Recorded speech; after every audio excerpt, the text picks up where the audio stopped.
Hello there, Mr. Will here. I'm delivering a video lesson for Monday, March 30th, 2020 for the group Every Day I'm Calculatin'. And what I'm going to do is be filming myself on Monday, Tuesday, Thursday, and Friday, and asking you to watch and tune in for the lesson, and then I'm going to kick it back to you to do some independent work, and then meet back with me the next day to continue the lesson. As we progress through, I want you to remember that you are not alone, that I'm here willing and wanting for you to tune in to ask questions. You can do that either by emailing me and I'll get back to you within the hour, or you can do a video conference every day from 9 a.m. to 10 a.m. Where we can meet and we can chat and talk about your specific question that you may have as we work through this together. I thank you for your patience and your flexibility and your understanding, and to make this as meaningful as it can. So, without further ado, let's get into some math. So, it feels like a really long time since we've been together, but if you can reach way back into that memory, we were talking about the slope-intercept equation for a line and how we can use similar shapes, triangles, to find that. So I want to just take a little bit of time to kind of review what we have been talking about before we proceed forward. Now, again, this is a very conceptual concept. So I want everyone to take a deep breath with me. Good. And I just have patience to kind of work through this. Once we start putting numbers in it, it becomes a little bit more concrete. But for now, just do your best. We can do this together. So, this equation up on the board, y equals mx plus b. This should look pretty familiar because this is that's right, linear equation. These equations are written in slope-intercept form because you can identify the slope m and the y-intercept b from the equation. If the y-intercept b is 0, then the equation can simplify to y equals mx. Now, this is what we are going to be doing today. We're going to be talking about how we can take our linear equation, y equals mx plus b, and simplify it down to y equals mx. We're going to be writing a linear equation in, that's right, slope-intercept form. Now, this is a conceptual idea that will help us then identify slope using a linear equation. Okay? So let's first start by talking about what is slope. If you remember, slope is just the steepness of a line on a graph. So here is my graph. Here is my line. The steepness of the line is how the pitch up and down of that line. Now, we have learned that the slope between any 2 points on a non-vertical line is the same.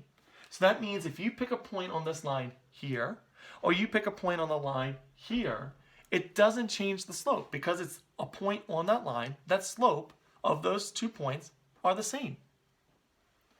Let's look at this a little bit and talk about how we can find the slope of a line using an equation. So, looking at this equation, y equals mx plus b, we're going to let m equal the slope. M equals slope. And the x and y are going to be some point on the line. So we're going to let x and y equal any point on the line.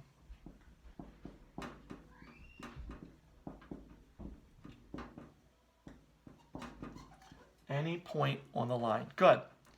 And we're going to work to find the slope of the line using 0, 0. Okay? Now, we are going to be using 0, 0 because we're passing through what's called the origin. Now, the origin is when the x and y axis, where they cross, where they meet. That's the origin. 0, 0. So, because this is a proportional relationship, it is going to pass through 0, 0. And we'll talk about that in just a minute.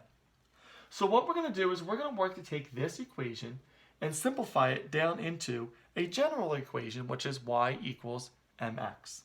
So we're going to start by assuming that y is the slope. So y equals y minus 0 and x minus 0.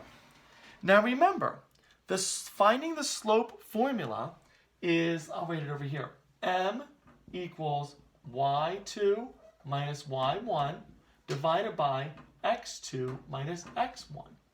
And what that means is you can pick a point on the line. What is the value of y? What is the value of x? And then pick another one. What is the value of y? What is the x? Subtract, divide, and that gives you your slope. So we're going to use that down here. Look familiar? We just took that and plugged it in down here. Now we can simplify it since we have zeros. We can take care of them. And that leaves us with m equals y divided by x.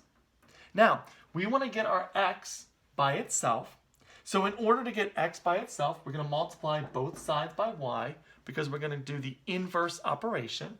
That takes care of the x. But whatever you do to one side of the equation, you have to do to the other. And that leaves us with y by itself. Good job. And mx. So we want to flip it to have our y on the left-hand side. Y equals mx. Hey, there's our equation. Congratulations. You just wrote a linear equation in slope-intercept form. Now, you might be thinking, big deal. Who cares? We arranged some variables around. But what we can do is we can use this and help us to understand and find slope as we move forward. And that's the next step. We're laying the groundwork to build off of. So you can look at this and say, how do you know that the graph on the previous page, which was this, represents a proportional relationship? Now, I gave you a little bit of a tease in the beginning of the video, but the way that we know that it's a proportional relationship is because it passes through the origin, and we'll talk more about that. But when it passes through the origin, that's a proportional relationship. Another thing to think about is how would we find a general equation for these proportional relationships? And guess what? You just have. A general equation would be y equals m times x. The graph of all proportional relationships is a line that goes through, wait for it, the origin. And the slope between any 2 points of the line is the same. We just talked about that. If the point is here or here, as long as it's on the line, it's the same slope. So you can use x and y, here we go, x and y, to represent any point on this line. Then you can use 0, 0, and x and y, 0, 0, x and y, with the slope formula to find the slope of m. The general equation, when you simplify all that, is y equals mx. Now, this was a tough lesson to start with.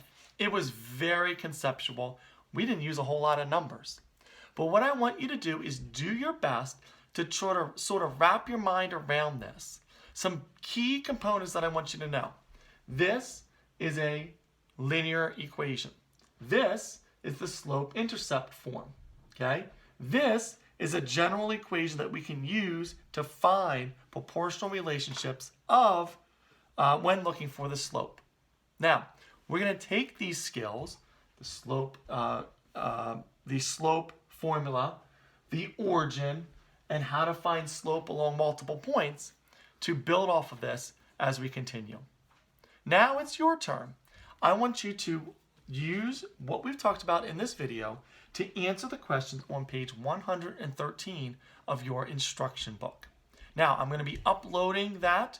It will be under each day under our FACS class website. You're going to click on that and you can answer the questions on page 113 in one or two ways. One, you can download what I have uploaded and answer the questions using a text box and then email me your answers. Or option number 2, you can answer your questions on a piece of loose leaf and then take a picture and send me your answers. But remember, each lesson that I assign to you is going to be graded, and it is counting for your 3rd trimester grade.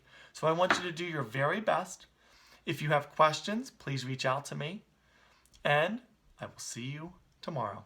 Good luck. Thanks.